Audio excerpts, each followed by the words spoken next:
Hi guys, I just did 2 videos featuring these wind-up or clockwork toys, Halloween toys. One I just showed them working, and the other I did a teardown to show you what was inside. And in the teardown video I said that I'd done a previous video which actually took apart the little wind-up motor module that's inside. Now, I've been looking through my archives and I can't find that video. I can find one I did back in 2013, which was, it was one of those types of motors, but it was a very early video, and I'm sure I've done one since then, but I can't find it. So I'm going to take one apart. Now, I'll just move the camera a bit. Wind you up a little bit, because in this box, wind up dinosaurs, I've got quite a few. Yeah, it's jammed with them in there, but it's the same basic motor. It's not identical, but it's close enough that if we take one of these apart, I won't be destroying these while they're still working, and we will be able to see the basic principle of how they come together. They're used in lots of little wind-up toys. The ones in here are just a tiny bit smaller, but it's, as I say, it's the same basic thing. Some of them have got bent shafts, sort of Z-shaped shafts, so that they can be offset and do the walking effect. Some of them got an extra pulley comes out here. Cam is the word. I forgot what it was when I was doing the video on there. But yes, an offset cam that's got a peg sticking out, but it's offset, so as it goes round, it can rock something up and down. So there's quite a few variations, but I will be happy to take this one apart because I've got several spares, so if it all goes horribly wrong, it won't be the end of the world. What I need is my letter opener. Big Clive has what he calls a spudger for jamming in things and pulling them apart. I have my father's old letter opener. Sheffield steel, made in England. Well, that says SO on it, S with a crown in the middle, which is stationery office. That's a good old thing. Anyway, sidetrack, sorry about that. Some people do ask about it. Right, what we have here is a plastic block, 2 halves to it, and hopefully they just sort of push together. Obviously, we've got a little wind-up handle here. There will be a spring in there, a flat spring, to store the power. You can just see the end of it there. And with this one, the axles just directly drive the wheels. So if I can just jam the edge of this into the gap. There isn't a gap. Let's try and lever it apart this way. There we go. Right. So if I gently lever it apart, it will all horribly go wrong. All the bits will fly out probably. But if we're lucky, we'll get it back together again when we've finished. So what we want to see is the gears.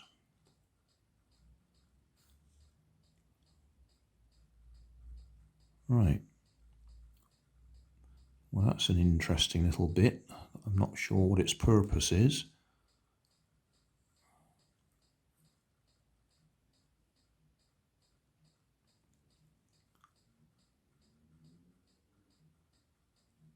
I reckon we'll have a look at that in a minute. Let's just take it off for now.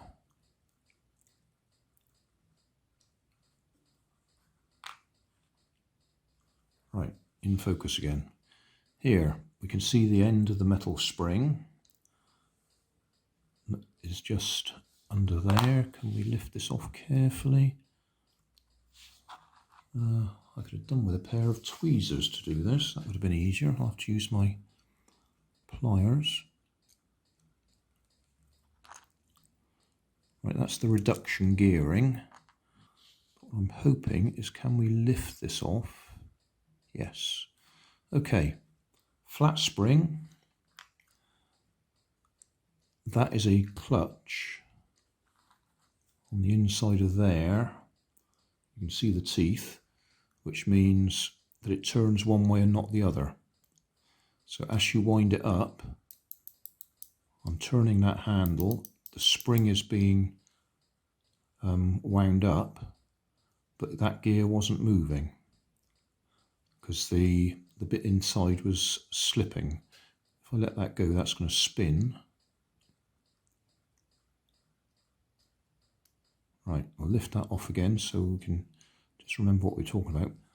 Those teeth there, you can see they can flex in and out. So if the teeth on the inside of there are coming around that way, then that arm can push in. The teeth can push in and slip over the gear or the teeth in there. Whereas if it goes the opposite way, so if you imagine the tip of this is one of the teeth, if it's trying to go that way, it digs in and holds in place. So one way it slips and the other way it digs in. So we put that back on there. So I can turn it one way and it slips over the teeth. If I try and turn it the other way, then the power of the spring is actually trying to stop me turning it. If we do that the other way, if I turn this, as we wind it up, the spring is being wound up. Hang on, let's lift that off. Turn it that way, the spring is being tensioned, wound up, and it will try and untension itself. So I'm turning it that way, the spring is turning it that way. When we have that on there, when I'm turning it that way, which is anti-clockwise as we're looking at it, the spring is tensioning and I can hear the teeth clicking over. I don't think the camera will be picking it up. And then if I let go of that and gently release the pressure on the gear, gently does it. Oh, there we go, it goes back the other way. Right, then we have the other gears.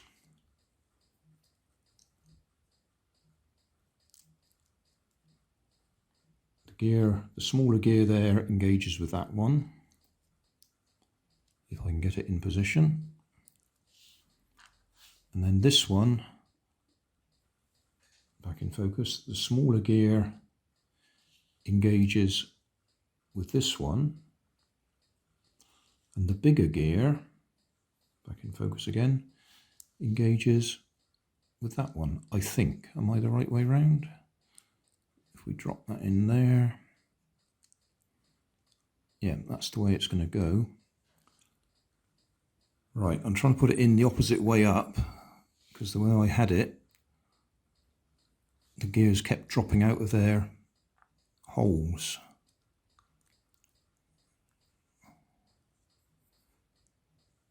So I'll try it this way up instead.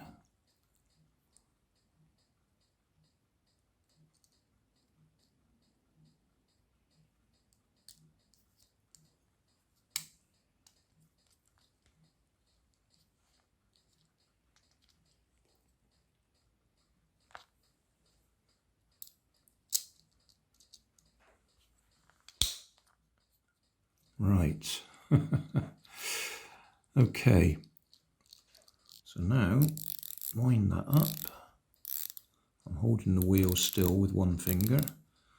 Let go. And there we go.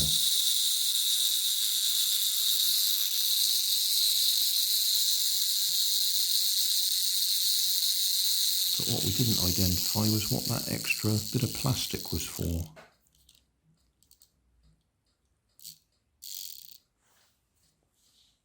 It may just have been a spacer, but it looked to me like it was designed... is it just to make a noise? It might be that simple. It might be just in there so it rattles and makes a noise as it's going forward.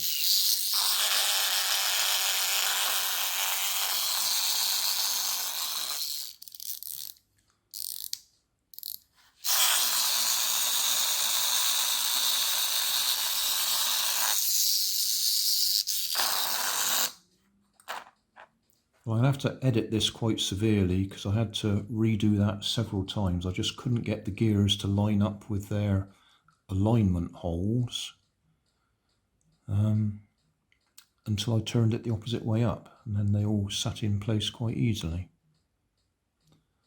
So there we go, a teardown of a small clockwork motor module.